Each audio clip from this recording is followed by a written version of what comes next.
Alright, what's up, y'all? Checking in. Today is, what is today? October 30th. It's 9:30 in the morning.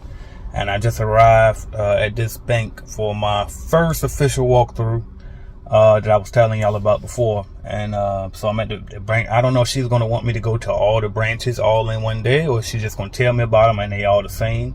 But I'm excited. A little nervous as well, I gotta be honest. I'm definitely a little nervous. I ain't been out here in a while. Plus, I'm not even nervous about the walkthrough. I've done plenty of walkthroughs since I sold my cleaning company just because, but I haven't done an opportunity this big.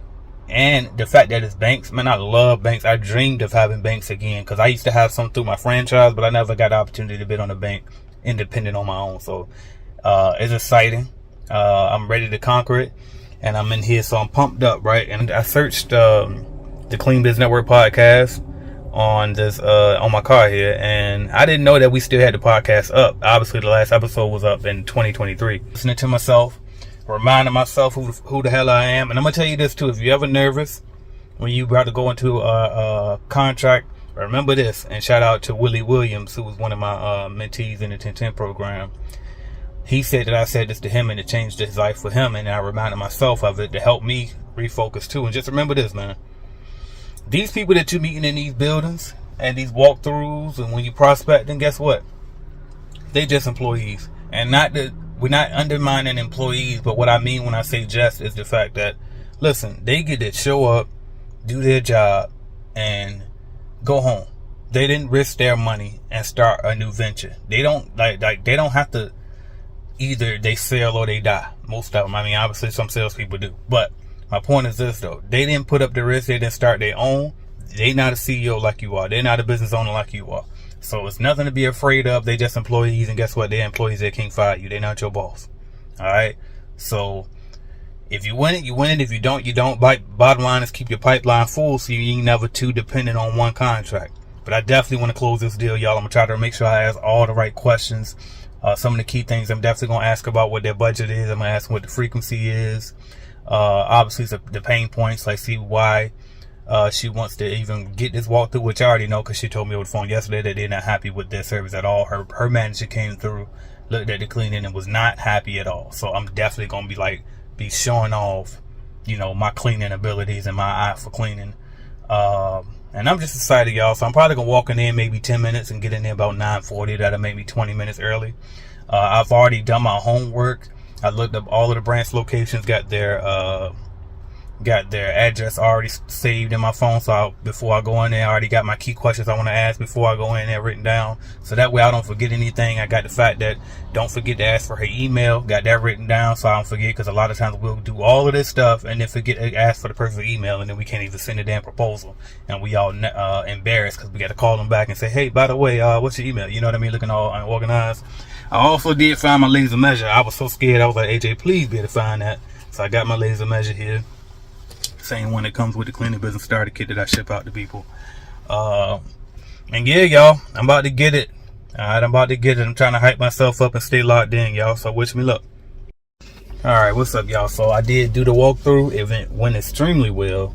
I spoke to her pain points. I already kind of knew because she told me over the phone anyway that she wasn't happy with them. And I already knew that it was going to be dust. I said it over the phone. I was like, yeah, I'm sure that. So anyway, when I got there, she was kind of pointing out stuff stuff like this. So when I seen that she was that type of person, I knew that I had the green light to do it also. So then I'm like, yeah, I saw it. Because before she was about to walk to her first hot spot that she didn't like, she was headed over to the coffee maker table.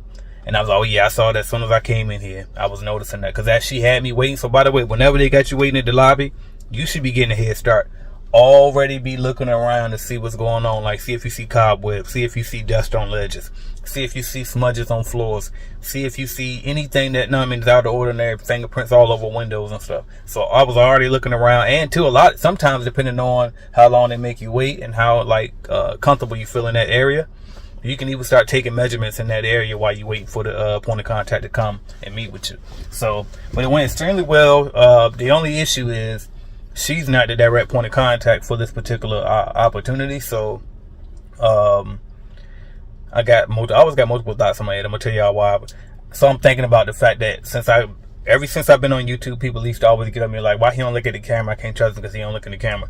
What y'all don't understand is I'm looking directly at myself, right? And it's weird to talk to myself like this. It's like, but anyway, so that's why I look away so I can think clearly. But anyway, now I'm gonna forget. Oh, damn. So the only problem is she's not the point of contact directly. So she is actually her regional manager. She's just the branch manager.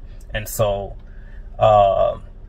that's kind of a downside because I didn't get a chance to, you know, put my sales on him. I didn't get a chance to put my charm and my know-how and all that on him. So he's going to have a chance to meet me over the phone, which is not as appealing. And it's like basically he going to be straight looking at the numbers. So I got to make sure I really go in at that right number in order to get it. I did ask her what the budget was, but she didn't know. You know what I mean? So she said if I ask him, he might tell me though.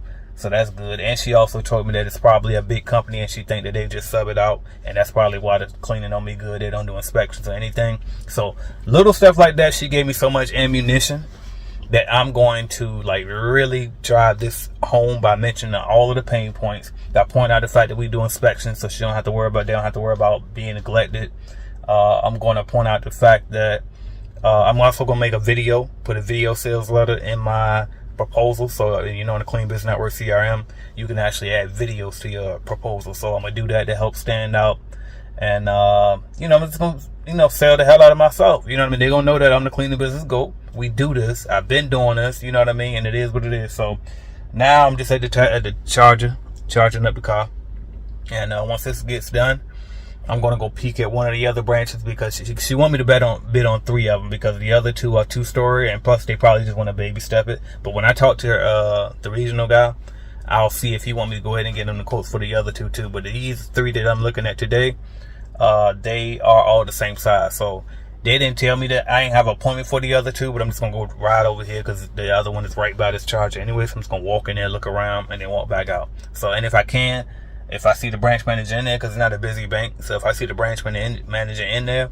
I'm going to introduce myself to this one too, and maybe get myself that much more in the door, because she said that the branch manager I met today at this location said that she would give me a good review and put in a good word for me with her regional manager. So maybe if I meet the other branch manager at this location that I'm about to go to, they'll do the same and just help give me that much more advantage out. So this basically turned into an all-day process, but that's what you got to do when you got certain contracts that you really want to lock in on.